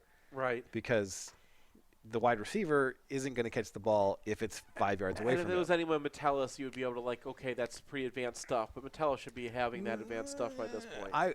I would be telling people to focus on the wide receiver on any ball that far downfield. Coaching-wise, yes, that would be a coaching point that you would hammer. But that's also like coaching points by their third year. That 41% of NFL interceptions are no more damaging than an incompletion. And that's those interceptions. We should make that a poster and put that in Schembechler Hall. So he came in with a negative, and that's unusual. Obviously, we have a very long record for Metellus, and I don't think that's going to be a problem going forward. But if you're going to do it against Illinois. Yeah. If you're going to do it against Rutgers. Well, Rutgers is not going to throw the ball 39 yards downfield. That's true. They had 1 yard. I know. I think that the SB Nation Indiana blog just spent their entire podcast talking about the one passing yard. Do you know who I still follow? Is Steve Polity, that the Jersey.com guy who was so mad about Harbaugh having he's still hilarious. And right now he's on the other end where he has no faith left in the program and everything is terrible and the problem he was blaming that their academics is the problem.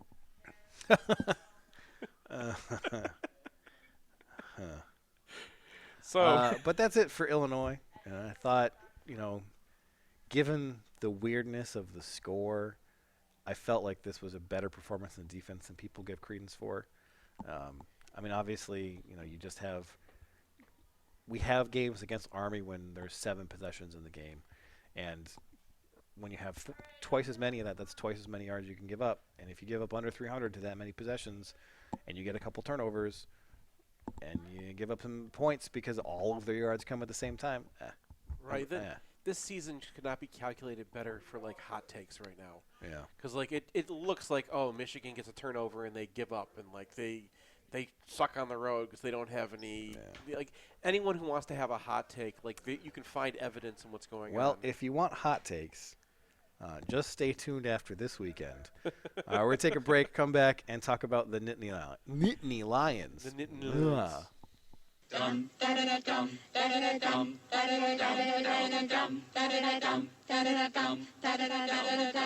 If you find yourself on the wrong side of the law in Ann Arbor or around Metro Detroit, you want a Michigan man in the huddle. Call former prosecutor and now criminal defense attorney Jonathan Paul at 248-924-8255. 888-9458 or visit his website, michiganlawgrad.com.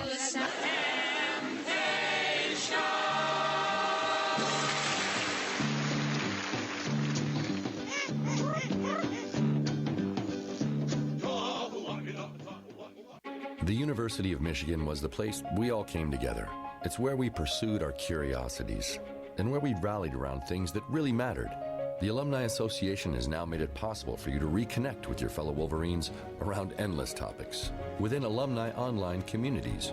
It's where you can join in the discussion or start your own on any subject from your career, identity, hobbies, or interests. Go to umalumni.com/communities and keep the conversation going. Want the perfect game day outfit? Underground Printing has unique, great-fitting apparel and officially licensed apparel from legendary Michigan names like Woodson, Howard, Schembeckler, Ufer, and more. UGP also specializes in custom printed apparel and promotional items for groups, events, and businesses.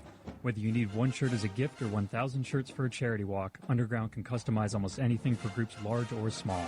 To learn more, visit Underground Printing at one of our 3 convenient locations around Ann Arbor or online at undergroundshirts.com. Are you planning a business trip, a Michigan reunion, or a revenge tour in Ann Arbor and don't want to be stuck out by I-94? Look no further than the Residence Inn Ann Arbor downtown. Positioned at the corner of Huron and Ashley, the hotel is just a block from Main Street and a short walk to Michigan Stadium and Central Campus with all the amenities you expect. Also, we podcast here most Sunday mornings, so if you let us know you're coming, we'll let you put a shout out on the pod. That's the Residence Inn Ann Arbor downtown. Why do you do what you do? I grew up in the small town of Hazlitt, Michigan, and I witnessed great people I care about making a lot of poor financial decisions. I thought to myself, I never want to be in that position, putting my retirement at risk. Now we want to make sure that your retirement is not at risk, and by providing education and guidance, we inspire our clients to make great decisions, putting them on a path to be able to retire with confidence. I'm Nick Hopwood, CFP, President and Founder at Peak Wealth Management. And that's my why. Peak Wealth Management. Retire with confidence. Passion for e-commerce, sell stuff online, security, performance, conversion, beautiful user experiences, belle expérience utilisateur, monthly marketing, PPC, SEO, make your user a customer, conversion, eau de parfum for online retailers. Love your website. Let Human Element show you how. Available at human-element.com and fine department stores, not fine department stores.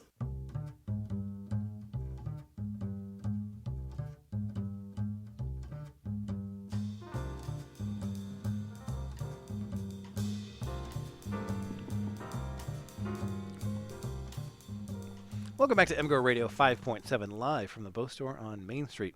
Time to talk Penn State. Well, first, I just want to shout out that was the Neil Anderson Quintet we're listening to today. All right, very cool. That was Parallel Fifths we were just listening to. And so Michigan is a 9-point dog in this game, which is a very big. That's a lot. I think it's a 16-point swing. Michigan was a touchdown favorite preseason. And I know why that's happened. Yes. I kind of feel like that's too much of a line move just because you watched Penn State play Iowa. And they play Iowa the way we played Iowa. Yeah, exactly. But Iowa was at home. And it's true. And there was a conspiracy against them from the referees. You know. But, yeah, I mean, they're in a dogfight against Pitt. They did annihilate Maryland and Purdue, but Purdue is a shell of themselves. So. And Maryland is, too. Maryland lost their quarterback in that game, didn't they? That's true, but they also gave up like 600 yards of offense. Yeah. But it kind of feels like this is going to be a slog just because, you look at the things that the defenses are pointing at the respective offenses. It doesn't feel like either one is going to handle that very well. Yeah, I mean, if this was Joe Moorhead running Joe Moorhead's offense, but it's Ricky Ronnie running Joe Moorhead's offense, and it still feels like the dude who gets a hold of the spaceship and he's like, "Ha, this is cool," and he's got lots of cool buttons to press, and sometimes he just gets doesn't know what he's doing, so he just presses the same button multiple times, and it's just it gets a little janky. The difference is they have KJ Hamler and we don't. Yeah, so Hamler is obviously a threat. They have another kind of Gesicki-ish tight end in Pat Freiermuth, who's not nearly as allergic to blocking as Gesicki. I'm just going to say this without even watching one block that he's ever thrown. Is that true? My 5-year-old it would be true for. So Gesicki is a very special unicorn as far as that's concerned. But I mean, they call this guy Baby Gronk because he just doesn't care where he goes. He'll go across the middle. He gets a lot of touchdowns. He's just last year it was just like, okay, that's weird. Touchdowns. He gets a lot of tutties. I don't know why I did that to myself because I knew that you were going to say it and I was just going to recoil. Well, and I knew that you were like setting me up. I'm like, why would he? Why want would this I do that word in this podcast? Yeah, but there it is. That was a bad move. We're playing Penn State. We got to use their terminology. They use the wrong words for safeties and they go to baby language. Okay, but anyway, so Sean Clifford, new quarterback, wasn't supposed to be the guy. Was supposed to be Tommy Stevens, but he follows Moorhead to Mississippi State. He's been benched. Yeah, and Sean Clifford was not supposed to be a runner, and he actually is. Well, I mean, he's a runner in that he gets about 8 carries a game, and those go for 6 yards, and he's fine. He's the leading rusher on the team. I know, but that's because they have 4 different guys that are rotating at running back. I know. So a Penn State guy explained what they're doing is that, like, Franklin promises some playing time to anybody who's, like, certain star level. And if that means, like, rotating guys in, even when there's a better player. But, like, by the fourth quarter, they're going to play whoever's playing best in that game. Well, Kane got 22 carries against Iowa, and the other guys got 4 each. So it seems like there's been a decision. It was more like 44, 15, 17. There were a lot – or snaps. I counted carries. Snaps. Yeah, carries. Yeah, but I'm talking carries. Yeah. And particularly because Kane was their 4-minute drill. Like, there's no way that they would have prevented another futile Iowa drive from taking the field if Kane wasn't bowling people over. For a guy his size, his ability to get yards after contact is kind of uncanny. Yes, and it's been true since he was at IMG. Like, this was part of his recruiting profile if you go back on the MGO blog archives when Michigan was after him. We don't scout guys who Michigan has, like, faint interest in early in their he was getting scouted a little bit because we had Cesar Ruiz at the time. Yeah. Well, I mean, he's a guy who I think Michigan is going to have to be wary of. But if you look at their offensive line, it just kind of feels like they still haven't really fully recovered from the sanctions era, which seems crazy this deep. No, it's so hard to rebuild an offensive line because you get like a bunch of guys to come in who want to play immediately. They graduate in 4 years because you had to play them right away. I mean, that's what we're seeing with Michigan too, right? I know. It's so hard to it takes a very long time to get to the point where you just have to replace 1 or 2 guys a year. Yeah. So, I mean, they have a rotation going on. Is that correct? I don't know why because it's very clear who's better. I mean, can you tell that with like a few snaps against Iowa? I mean, there were a lot of snaps against Iowa. There were 80 snaps. I know, but like the backup rotation guys aren't getting. They're getting 30 snaps, and the starter was getting 50. That's it's weird. It's weird. So like, the starter is Rasheed Walker. He's a redshirt freshman, so I think maybe he's just kind of like starter at left tackle. At left tackle, and that guy, he does make some mistakes every once in a while that freshmen make, and it might be a thing where like, okay, let's pull him off and like talk to him down and like not get too high up and let the other guy play a little bit, but the other guy's terrible. So like you have to get Walker back in there. And that's the other side. They're doing the opposite thing. They got Mike Miranda, who is only a redshirt sophomore, but seems like a vet who's never going to be much more. He's still not 300 pounds and not very big. Okay, and he's playing right tackle? Right guard. Right guard. Right guard. Oh, no, the right tackle is still Freeze. That guy. Is it Freeze or Fries? I've been saying Freeze forever just because we had a vice principal long ago in Birmingham schools named Freeze. All right, that's good enough for me. Yeah, I'm not Asian. No, it's good enough for me. That's fine. That's good. Either way, he is a still bad tackle, and it's been years. He's been starting since he was a freshman, and like, it's not. He doesn't get beat as much on pass rush, or maybe that was just Iowa. But he still like targets the wrong guy all the time. Like wanders downfield. There was a split zone play where he like went to go block the guy that the tight end's supposed to block. So this feels like a situation where Penn State, they're 93rd in the country in the number of 10-yard runs they have. They have 8. They have 2 80-yard runs that keep their overall numbers up. But this kind of fits in with what they've been able to do this season. They move the ball in fits and starts, and then they get in a passing down, and when you're playing a defense that's pretty bad, Clifford you accurately diagnose this as Shea disease. Yeah. Where he's playing a defense that's pretty bad, he's going to get time in the pocket and he's going to light it up because he's got a cannon.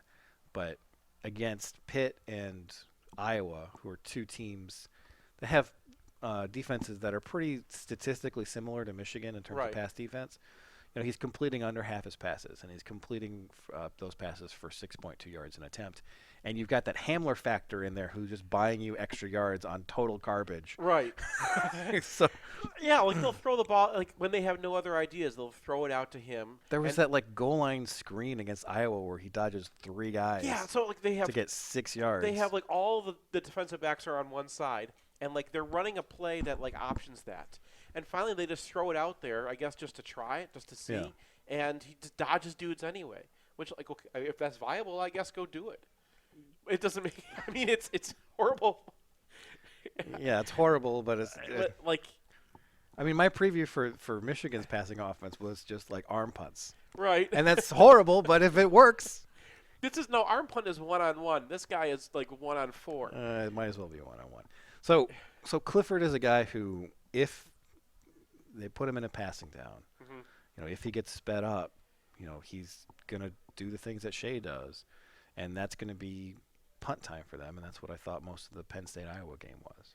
Yeah, he averaged 4.9 yards an attempt, and that's against the Iowa defense that's like pretty chill. They're just like. Well, so they have Epinesa, and Epinesa gives them there's a counter, right? Because you're going to block that guy, but whoever you're blocking him with, he's going to run him over eventually, and then he's going to get to the quarterback. Well, I mean, Michigan is. Like, they got 21 sacks this year, and one of their games was against Army. Yeah. So, like, this is not. And Clifford is like Shea, where he doesn't really have that pocket presence to, okay, if one block goes wrong, he won't just, step up in the pocket. He stacked himself twice in this game. Yeah. And that's not just okay, he stood too long in the pocket. I mean, he walked into a sack. So it feels like Penn State has some big playability. Yes. Like, they have Hamler. They've hit some big runs. They've got 5 stars on the outside who are just, who aren't really doing much. But the one guy, Dotson. Dotson's fun. Dotson's a good receiver who's just a little small. Justin Shorter is 6'4", 240. Jesus. Yeah. So and they play him at tight end sometimes. Or they'll move him in and have him play tight because that's what but he's fast like a receiver. All right. And you can see why that guy was a 5-star very easily because. There aren't a whole lot of 6'4", 240. But he's got 8 catches this year, right? But that's the thing; he doesn't know how to run a route or anything yet. But freshman wide receivers. Yeah. So, but they have dumb options if they wanted to go to them of just chucking it in the air to that guy. Right, but so they have some playmaking upside. They can get some big chunk runs. Yeah. They might be able to hit Hamler for a big chunk. But it kind of feels unlikely that they're going to be able to string together drives. Like maybe they'll get 1. Yeah. Maybe they'll get 2, but just kind of the ricketiness of their offensive line eventually puts them behind the sticks. And then Clifford is probably not the guy to get them out of that situation. No. The one thing that they do really well is just run Noah Kane into somebody, and then that guy goes over. Then Noah Kane runs into the next guy, and he goes over. And now you got 6 yards when your play call got you 2. I mean, this is a team that got outgained by 100 yards by Buffalo. Yep. And failed to crack 350, I think, against them. They got under 300 yards against Iowa. They scored 17 points against Pitt. I kind of feel like, they're 50-50 to crest 20 points in this game. So, you haven't even yet because the defense is let's do that then. I just want to one more thing with Clifford is that the way their offense functions, you ask what happens to deep state, right? What happened to chucking balls deep on with these guys, because their best receivers are Hamler and Freiermuth. They're doing a lot of things between the safety and linebacker level. So you get a team like Iowa or Michigan, hopefully, who can defend those areas because they have the talent to That's where Penn State needs to live. They try to get the ball to Hamler there, and then Hamler breaks a couple tackles 10 yards downfield and makes a 70-yard play out of it. All right, Penn State defense is a lot like the Penn State defense last year, at least in terms of personnel. Yeah. But somehow they're the best rush defense in the country. Because they keep playing Iowa and teams that are worse than Iowa. Yeah, I mean, Iowa managed to crank out about 87 yards on 20-some carries. Yeah, they were running stretch zone the whole time, and just like every once in a while, stretch zone is going to pop. Right, but you look at these guys, and they're pretty much the same guys that Michigan was able to pave last year. And as we mentioned in the previous segment, they have these pass rush-oriented defensive ends that seem like a really good combination with Michigan's split zone, pin and pull, down G approach. And if we could Harbaugh some old, like bring some 2015 Harbaugh stuff back out again. I think that's optimistic.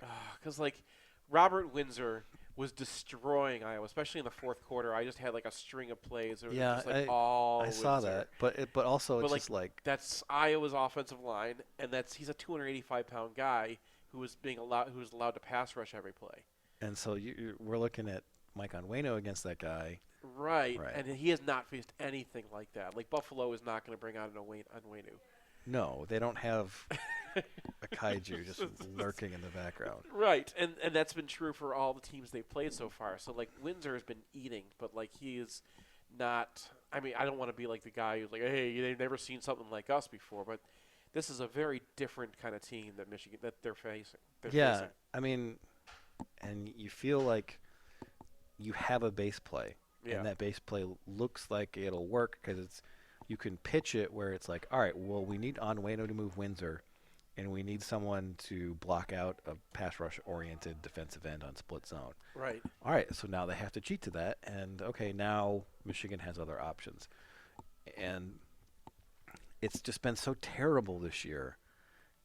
I mean, you know, you have 33 carries for Charbonnet against Army, and he gets to exactly 100 yards because you haven't been able to get constraint plays working. You haven't been able to like establish a base play.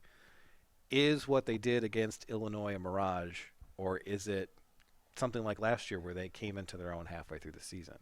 I mean, that's a rhetorical question. This is the opportunity to show that they've actually got something beyond like just the. They basically went back to last year's offense, or like what we thought, with a couple Gaddis things added to it. If they have a few things that they've saved for Penn State, they move the ball. I mean, this is a very, 17-14 game right now. So I feel relatively good about Michigan's ground game. I feel the exact opposite about the pass game. Penn State leads. They got 10 of those against Purdue when Jack Plummer was in his first start. So maybe they're not that good. But if you go back to last year, Windsor had 7.5 sacks.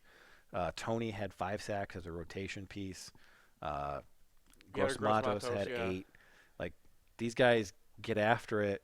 You know, if they're allowed to tee off on Michigan on a passing down, they're probably going to get there. It's a night game. Yeah. It's on the road. They blitz a lot more this year than they did last year. It's a whiteout. Can you see Shea Patterson keeping his shit together? That's a real hard thing for me to see right now. Because he's not going to be able to trust his protection. I'm so messed up from going to Penn State and watching John O'Corn. You've gone to some of the stupidest games in Michigan history. I really have. Name a dumber one than the Penn State game that we went to. Oh, God. Yeah. In any case, I mean, you do have one seemingly clear advantage, and that's I don't care that you think he's savvy. John Reed is a Smurf. He is, and that's so funny because he'll be in the exact right position, and then a guy would just leap over his back and make a. Iowa has one what touchdown. What would be wrong with just doing that 30 times? Nothing, and you get offensive pass interference a bunch of times, and then we can add offensive pass interference to the Penn State excuses shirt. It'd be great. So it just feels like to me this is a game where. Let's throw out all the clever stuff. Yeah. And just try to win one-on-one. Because I don't think Michigan's going to need a whole lot of points to win this game. I don't think they're going to need a lot of passing. I think you have to run the ball against these guys in order to beat them. But, if they're playing 10 yards off, all right, run a hitch, that's fine. If they're going with the Iowa approach, if they're going with the Army approach, Michigan hasn't done a whole lot with, They did a little bit with it against Illinois. Got some comeback routes for easy first downs. You're not going to get that against Tariq Castro Fields. He excels at like breaking on those.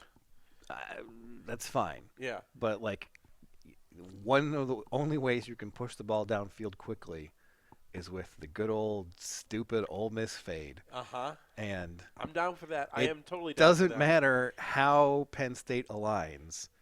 There's going to be a short guy on one of Black, DPJ, or Collins. And I think you just punt it up and you remove the decision making. You remove the leaving the pocket, and you just take your 40% shots at chunks.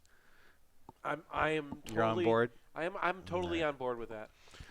All right. Well, against Hermione. There we go. We're going to see if this happens. They went back to the old run game. Maybe it'll happen. That run game could be really effective against this team. That's what I want to see. Like if you can trap Windsor, like they got the other guy I kind of wanted to talk about was Micah Parsons, who is like a 5-star. Yeah, he's a 245-pound weak side linebacker. He's a weak side defensive end is what he is. Yeah. And they have him playing weak side linebacker. I mean, it's working out okay. Well, he'll go. It works out McGrone like he's going under a lot of times. Okay. He made a lot of mistakes. I thought I was going to star him when I went in because I talk about him like a star. Yeah. And I can see why, because sometimes because he does the 5-star things. Yes, he does the 5-star things, and then he does the things that you do if you're a defensive end and don't really go into pass coverage very often. Yeah.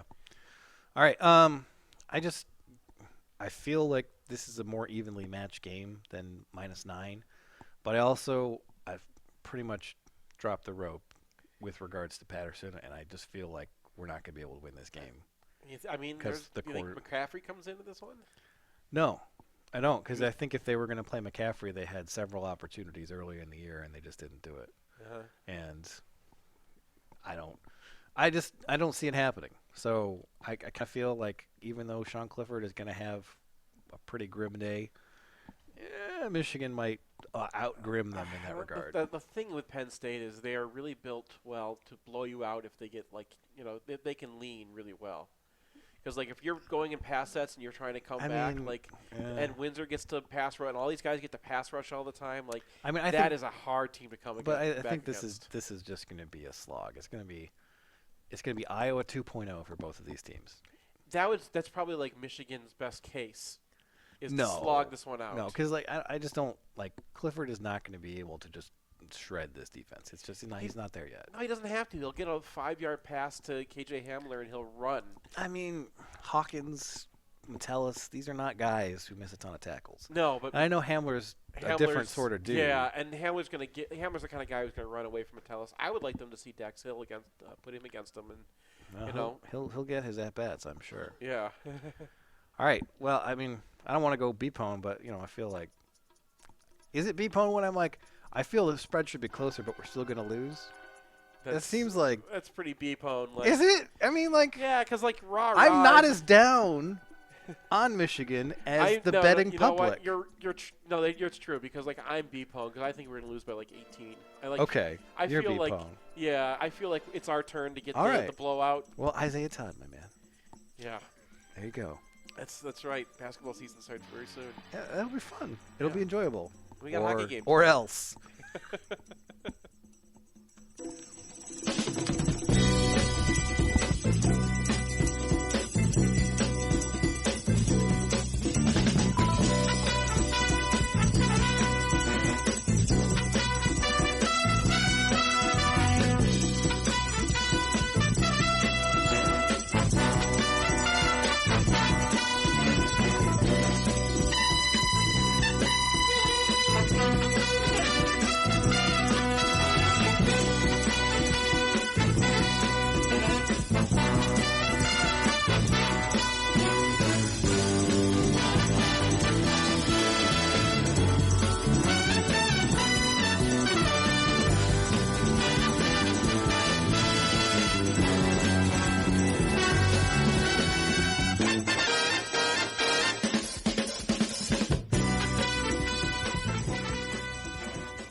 Who's got it better than us? Nobody!